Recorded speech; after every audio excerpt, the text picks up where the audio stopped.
Okay, let's watch it before. Let's watch this first. 1,000 kilometers cable to the stars. Chat, these are always good. Okay, give it a chance. And then watch New Jubilee. Right now, it's like going up a mountain on a unicycle. Reset. Getting to space is hard. Right now, Space it's elevator. like going up a mountain on a unicycle with a backpack full of explosives. Incredibly slow, you can't transport a lot of stuff, and you might die. That's trending. A rocket needs to reach a velocity of about 40,000 kilometers an hour to escape from Earth. To get to that speed, rockets are mostly containers for fuel with a tiny tip of payload. This is bad if you want to go to other planets because you need a lot of heavy stuff if you want to survive and maybe even come back. So is there a way to get to space with less fuel and more payload? Space elevator.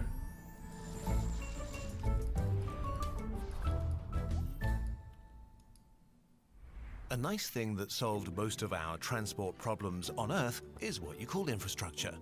Whether it's roads for cars, ports for ships, or rails for trains, we've made it easier to get to places. We can apply the same solution to space travel. Space infrastructure will make getting into orbit and out to the Moon, Mars, and beyond easier and cheaper. Lightsaber. Great. But what exactly is space infrastructure? Unlike an Earth space elevator, which is currently science fiction, there is a simple yet promising technology that does not require new science, magic materials, or huge investments, and that has been tested successfully in orbit already. A cable and a weight, known as a tether. The concept is so simple, it's surprising.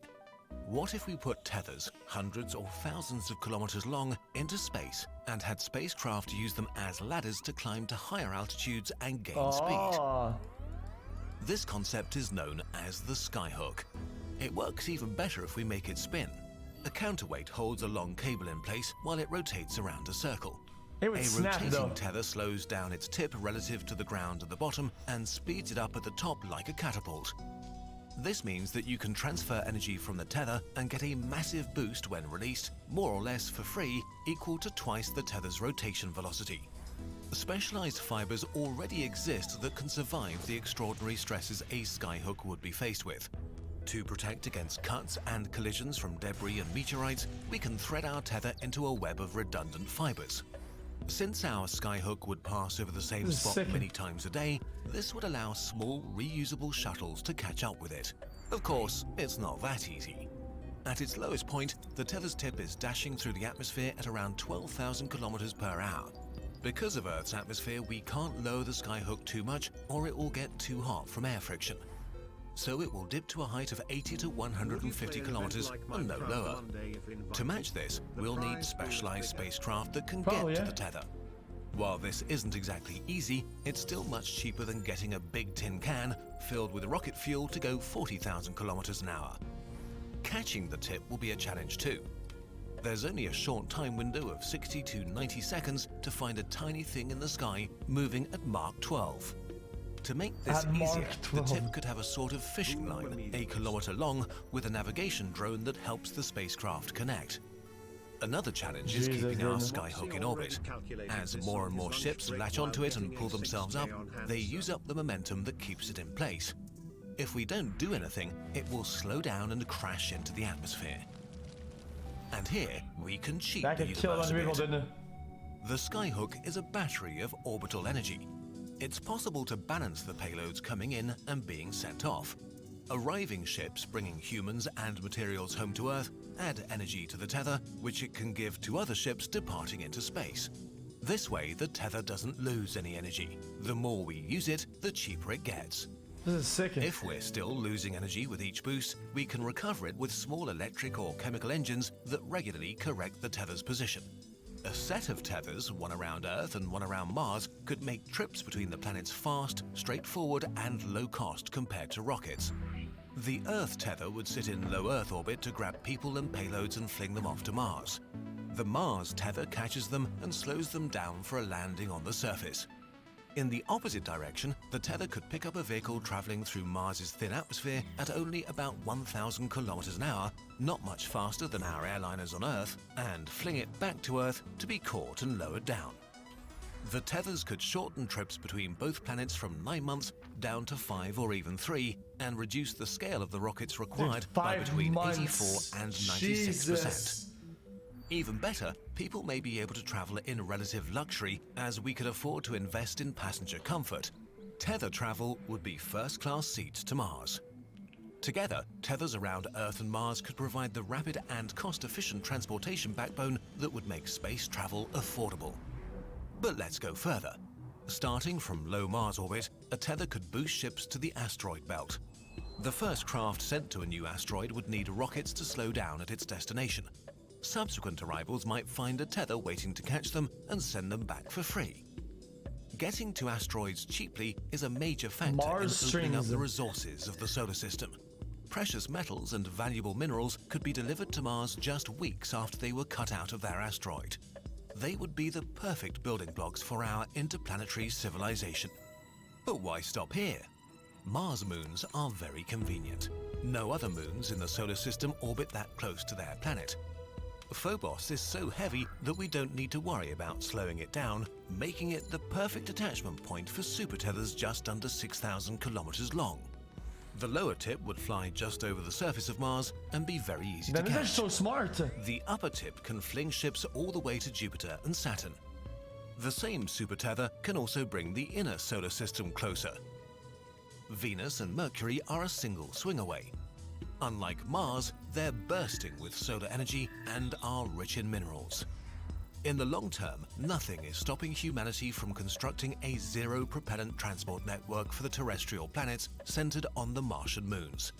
Tethers are a comparably cheap and sustainable solution to making space travel affordable and the rest of the solar system accessible for exploitation and exploration.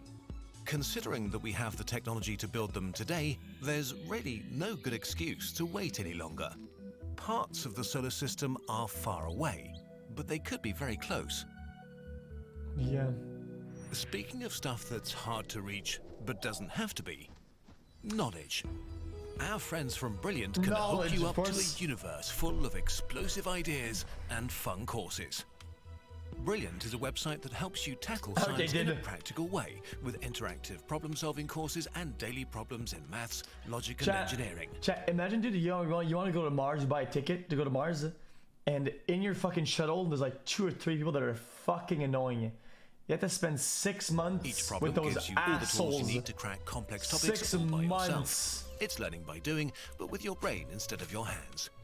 Use your curiosity to get to the bottom of puzzles and courses about things like classical mechanics, astronomy, health physics, complications, and much muscle more. dystrophy. If you click the link in the description or visit brilliant.org/nutshell, you can sign up for free and learn more things than you can imagine. And there's an extra perk for Kurzgesagt viewers. The first 688 people to use the link get 20% off their annual membership. Chad, did you not know that if you go to space, you have to like, you have to like do exercise, otherwise your muscles start dying and shit. Happy late birthday. Hold up. What is this shit? Can you watch this video? Last year because of player overload. Do you still think that? Yeah, absolutely. Wait, what? I heard that you said that you would not buy a League of Legends team last year because of player overload. Yeah. Do you still think that? Yeah, absolutely. I think it's done. Yeah, I mean, you know what the meta is, right? And so they change everything all the time, whether it's Overwatch, whether it's League of Legends, Fortnite, for that matter. It's not really an esport, but still, when it's a 5 person team and the meta changes every 90, 120 days, it's like a whole new game. And so you have, it's so competitive and it's so mentally and physically straining. Yeah. It's brutal. So that's part one. Part two is the economics. I think a lot of people who bought into teams, not the esports themselves, franchises, had no idea how bad a business it was. No idea. Sure. In aggregate, it's a good business. Is it growing? Yes. But domestically here in the United States, it's an awful business.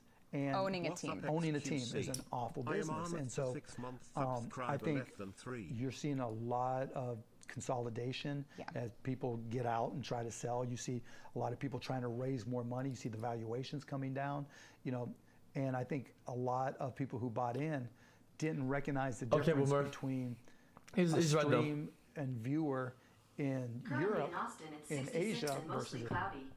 Today, it'll be partly cloudy. Hey, Google, Consistent high of stop. stream and a viewer here. I mean, you read Esports Observer and you see all the Twitch numbers and everything, and you see the aggregate hours. And what was it? Even with Overwatch League, 300-some thousand maximum global viewers. I forget the exact number. You know, that's not a huge number. So where's the money at? You're an expert in this. There's not. I mean, being in Asia, there's money, right? If you're in Korea, there's tons of money there. It's real. What is he on if you're about? in China, there's money there. Here, not so much. Not so much. I mean, look at what the streamers go through. I mean, Ninja kills it, right? Yeah, they make a lot of money. Yeah, he makes a ton of money, but he went to Mixer because to make that money, you got to stream 10 hours a day and not have a life. You know, True. if you look at the aggregate hours, again, I read Esports Observer all the time. See, chat, this is the most boomer take you could possibly imagine. Okay, you guys say true, okay? You guys say true, but what if that's what I want to do? What if it's what I enjoy doing? What if I don't see it as a job? Then I can't do that. If I don't see it as a job, then to me there's no difference between 8 and 12. So I take the gamble every time. Like, this is such a boomer take. Because this is like about money and about like a job perspective. The number of hours that somebody has to stream and average, 18,000 concurrent viewers. But he's right. Just, they make good money, but it's brutal. And then the minute they fall off, boom. I'm like, gives a fuck anymore, dude. You spend a lot of time reading though, and being dedicated to your craft, and it equals a lot of money for you too. Yeah. So I mean, I think anyone who makes a lot of money, they're usually working really hard. Yeah, of course. Yeah, I mean, like I said, I'm competitive. Did you know that we're a GIF when you search mic drop? Yes. You did know that? Yeah. I get And it's sent it huge. all the It's got- time. yeah. Huge. That was one of my first esports events. I think you were My kind of first time right first in time the I played League of beginning. Legends, yeah. Chat, who And is you this girl? swore for me so that you could give another $10,000 I to said- charity. Yeah, so, And you grabbed. Oh, yeah, I remember my that, wife yeah. grabbed. Sorry. It was, no, I loved. Everyone was like, "Oh, that was so mean." I'm like, "No, it was funny. Yeah, it we're was dying good. laughing. It's a great Yeah, we're thing. dying laughing. I loved It's it." content, dude. Okay. Well, honestly, that was kind of a good video. They didn't really talk about much at all. XQC, Though. long time listener, first time Dono. Love your content. I mean, Chat dude, has been good, so made a TikTok compilation of all like, dude, the we all TikToks you have like mastered so far. you don't have to be a billionaire Hope to understand your that, leg is better. dude. XQCL.